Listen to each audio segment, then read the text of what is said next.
Senior सहाफ़ी और तजिया निगार जावेद चौधरी का मुताबिक मेरा जवाब था, मुझे ख़तरा है। अगर आपकी हुकूमत मान गई तो मियां नवाज शरीफ माजी की तरह इस बार भी फ़ौज से लड़ पड़ेंगे और यूं आप 5 साल पूरे नहीं कर सकेंगे। मेरे मेज़बान ने हंस कर कहा, जी नहीं, इस बार ऐसा नहीं होगा। मियां नवाज शरीफ पहली मरतबा अपनी मुद्दत पूरी करेंगे, हम इस बार फ़ौज से नहीं लड़ेंगे।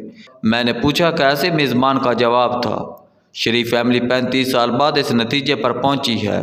हमने अगर सियासत करनी है तो हमें एस्टेब्लिशमेंट के साथ चलना पड़ेगा।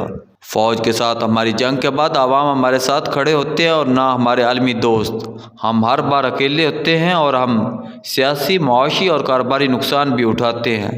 लिहाजा अब हमारे पास सिर्फ 2 ऑप्शन है, हम सियासत छोड़ दें या हम एस्टेब्लिशमेंट के साथ चलें। और मियाँ साहब ने इस बार दूसरा ऑप्शन लिया है, हम फ़ौज से नहीं टकराएंगे। मैंने मेज़बान से इत्तफ़ाक़ किया। मुझे इनके तज़िये में जान महसूस हुई। पीपल्स पार्टी को 40 साल की थका देने वाली जद्दोजहद और जुल्फ़िकार अली भुट्टो और मोहतरमा बेनज़ीर भुट्टो शहीद की कुर्बानी के बाद इस हकीकत का अदराक हुआ था। मोहतरमा बेनज़ीर भुट्टो 2007 में अमेरिका की मदद से पाकिस्तान वापस आई। स्टेट डिपार्टमेंट ने जनरल परवेज़ मुशर्रफ को मजबूर करके बेनज़ीर भुट्टो के सामने बिठाया और मोहतरमा NRO के तोहफे के साथ फातिहा की हैसियत से 18 अक्टूबर 2007 को पाकिस्तान पहुंची। लेकिन इसका क्या नतीजा निकला? ये सिर्फ 2 माह में दहशतगर्दी का निशाना बन गई। मोहतरमा के बाद आसफ अली जरदारी के पास भी 2 ऑप्शन थे, ये ना खपे का नारा लगाकर इमरान खान बन जाते या फिर खपे का अलम उठा लेते। जरदारी साहब ने दूसरा ऑप्शन लिया और उन्होंने अक़लियती पार्टी होने के बावजूद वफाक में भी हुकूमत बनाई और ये मुसलसल 15 साल सिंध के हुक्मरान भी रहे। इस दौरान जरदारी फैमिली पर क्या क्या केस नहीं बने, लेकिन जरदारी फैमिली और इसके बावजूद मुल्क में भी रही और इक़्तिदार में भी। ये जलावतनी से भी बच गए और इसे दर दर की ठोकरें भी नहीं खानी पड़ी। अब इमरान खान के बाद पीपल्स पार्टी का ख्याल था PTI का मलबा इनके हिस्से आ जाएगा, लेकिन ये मलबा और इक़्तिदार दोनों मियां नवाज शरीफ को मिल रहे हैं। मगर आसफ अली जरदारी ये ज़ख्म भी बर्दाश्त कर रहे हैं। ये अभी एहतियात का दामन नहीं छोड़े। क्योंकि ये जानते हैं इसका अंजाम तवील जलावतनी पार्टी के खात्मे और सरमाया की बर्बादी की शक्ल में निकलेगा। लिहाजा ये आज भी अफ़वाम और तफ़हीम का परचम उठाकर फिर रहे हैं। ये 2024 के इलेक्शन में सिंध में हुकूमत नहीं बना पाते तो भी ये खामोश बैठ कर अपने वक़्त का इंतज़ार करेंगे। ये लड़ने और हकीकी आज़ादी की गलती नहीं करेंगे। ये फरासत इन्हें 40 साल की मुसलसल ख्वारी के बाद मिली, ये इसे चंद साल के इक़्तिदार के लिए कभी ज़ाया नहीं करेंगे। मियां नवाज शरीफ भी 35 साल के तजर्बात के बाद ये बारीक नुक्ता समझ पाए हैं, चुनाचे ये भी इस बार ये गलती नहीं करेंगे। ये मरीम नवाज़ को वज़ीर-ए-आज़म बनाने के लिए 5 साल पूरे करेंगे। ये इस बार पुरानी गलती नहीं दोहराएंगे। इमरान खान को भी अब ये नुक्ता समझ लेना चाहिए। हम तीसरी दुनिया हैं और तीसरी दुनिया में सिर्फ ताकत की परस्तश होती है।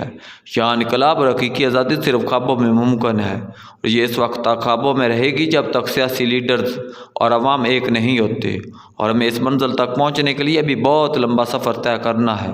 ये 5-10 साल की बात नहीं, मगर सियाने कहते हैं जब इंसान की मत मारी जाती है तो फिर इसे सामने पड़ी हकीकत भी दिखाई नहीं देती। और इमरान खान इस वक्त इस अमल से गुजर रहे हैं। आप इनकी अकल का अंदाज़ा तोशा खाना और सैफर के मुकदमों से लगा लीजिए।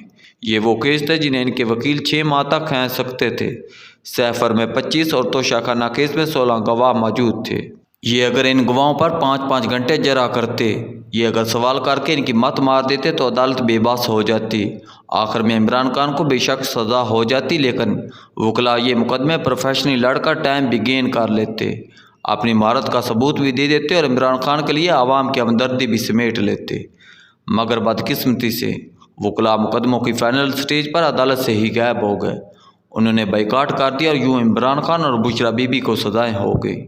जबकि इनके मुकाबले में इद्दत में निकाह केस में वकला को बहस नहीं करनी चाहिए, इसमें चाहिए था इमरान खान और बुशरा बीबी खामोश रहते, इनके वकला अदालत में पेश ना होते, दोनों 342 के बयान में इल्ज़ामात मुस्तरद कर देते और इस केस का फ़ैसला होने देते। इससे इनकी इज़्ज़त बच जाती और 100 लोगों के सामने इनकी अहली ज़िंदगी के राज भी ना खुलते। लेकिन आप अकल देखें, जो केस लड़ने चाहिए थे इनके वकला ने इनका बाइकाट कर दिया और जिस मुकदमे में ज़बान बंद होनी चाहिए थी इसमें वकला ने ख़वातीन और गैर मर्दों के सामने 14-14 घंटे बहस की।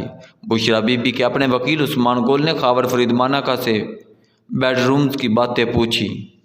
مانیکا کو یہ تک کہنے پر مجبور کیا گیا میرے بیڈ روم میں عمران خان کا مساج ہوتا تھا۔ خاور مانیکا نے زلفی بخاری اور جہانگیر ترین کے وہ پیغامات بھی عدالت میں دکھا اور سنا دیے جس سے جج صاحب اور وکلاء کو بھی شرم آ گئی۔